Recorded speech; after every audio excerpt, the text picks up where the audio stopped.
EVM रे हेइछे काए गड़बड़ फिर थोड़े रिचेकिंग कले काना परिणाम अलग आसबा काए। हाँ आज्ञा माने 2024 इलेक्शन रे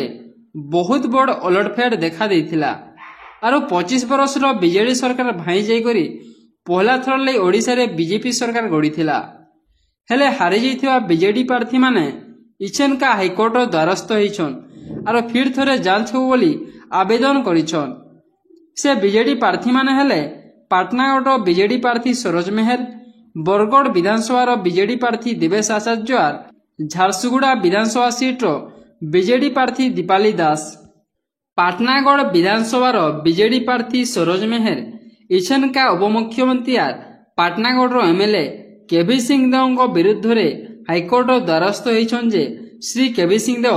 निर्वाचन कमिशन रे देइथिबा सत्यपाठ रे पैतृक संपत्ति और अलगा तथ्य सब भूल देइछन। सेथिर लाई ताकर विधायक पद रद्द करा जाऊ बोली अपील करिछन। हाईकोर्ट रे उच्चतम न्यायालय रे पिटिशन देइछो जे पाटनागढ़ जे भारतीय जनता पार्टी रो विधायक प्रार्थी जे वर्तमान विधायक अछन, राज्य सरकार उपमुख्यमंत्री अछन, से मिथ्या सत्यपाठ देइछन। आमे देखिबा लई जानवाले पहलू जे तांकर बापार बहुत गुड़े प्रॉपर्टी, तांकर अजार ग्रांडफादर बहुत गुड़े प्रॉपर्टी जेटा कि आपण जानिथिबे भल करी जे तांकर बापार देहांत हेलान से सब प्रॉपर्टी तांकर 50% जेतु से दुईटा पो दुईटा भाई अछन, आर सिंहदेव राजराज सिंहदेव से दुईटा भाई रो 50% प्रॉपर्टी हबार कथा से सेटा के से तथ्य के लुचेछन। और आबे जहाँ जानबार रे बहुत दिन हो गलान तांकर बापार देहांत परे दुई भाई रो केस मध्य अच्छे कोर्ट रे और से तथ्य के से लुचेछन। मात्र खाली तांकर नार जेन दुईटा जमी अच्छे से तथ्य खाली देइछन और सत्यपाठ जेहेतु सेटा के मिथ्या सत्यपाठ देइछन। आमे सेति लई माननीय हाईकोर्ट पाखे आमे द्वारस्थ देइछु और आगामी दिन रे आमे सुनिश्चित आशा रखु जे माननीय हाईकोर्ट उचित न्याय देबे। द्वितीय जिनिस है 5 वर्ष आईटीआर कॉपी जेनटा कि 2021-22 जगह 2011-12 लिखिछन 2011-22 जेनटा कि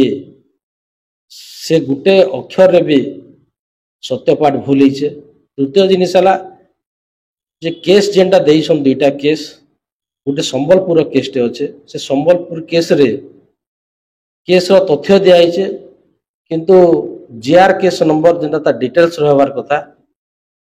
जेनटा मोस्ट बी इम्पोर्टेंट सेटा के नॉट एप्लीकेबल लिखा होइछे सेटा गोटे भूल अच्छे सत्यपाठ रे आउ बहुत गुड़े भूल मध्य अच्छे सेटा आमे उच्चतम न्यायालय पाखे सबु किछि तथ्य देखिले हमर माननीय हाईकोर्ट रो एडवोकेट पाखे आमे दिछु सब आ सेटा कोर्ट रे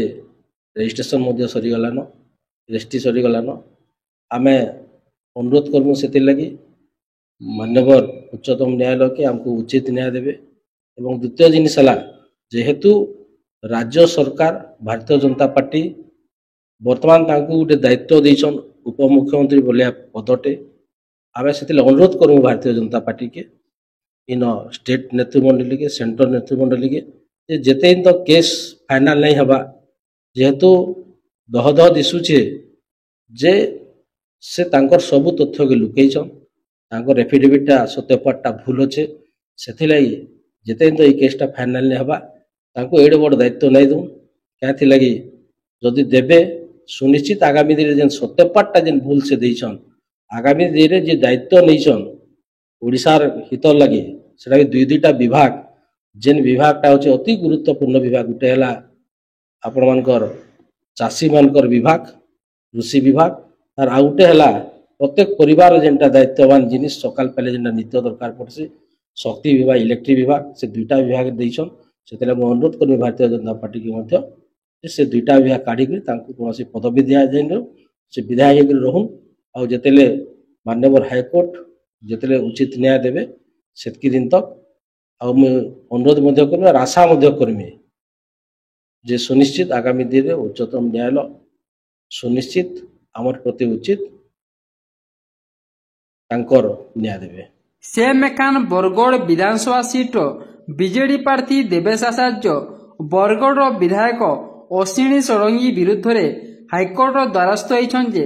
ସେ ବି ନିର୍ବାଚନ କମିଶନରେ ଦେଇଥିବା ଆଫିଡେଭିଟ୍ର ସମ୍ପତ୍ତି ଭୁଲ ଅଛେ। ଶେଷକେ ଝାରସୁଗୁଡ଼ାର ବିଧାୟକ ପ୍ରାର୍ଥୀ ଦୀପାଲି ଦାସ ହାଇକୋର୍ଟର ଦ୍ୱାରସ୍ଥ ହୋଇଛନ୍ତି ଯେ ଇଭିଏମ୍ କାଉଣ୍ଟିଂ ଟାଇମ୍ରେ ଗଡ଼ବଡ଼ ହୋଇଛେ, ଫିର୍ ଥରେ ଯାଞ୍ଚ ହେବ ବୋଲି ଆବେଦନ କରିଛନ୍। ତେବେ କାଣା ହାଇକୋର୍ଟର ଦ୍ୱାରସ୍ଥ ହେଲା ପରେ ସରୋଜ ମେହେର, ଦେବେଶ ଆଚାର୍ଯ୍ୟ ଆର୍ ଦୀପାଲି ଦାସ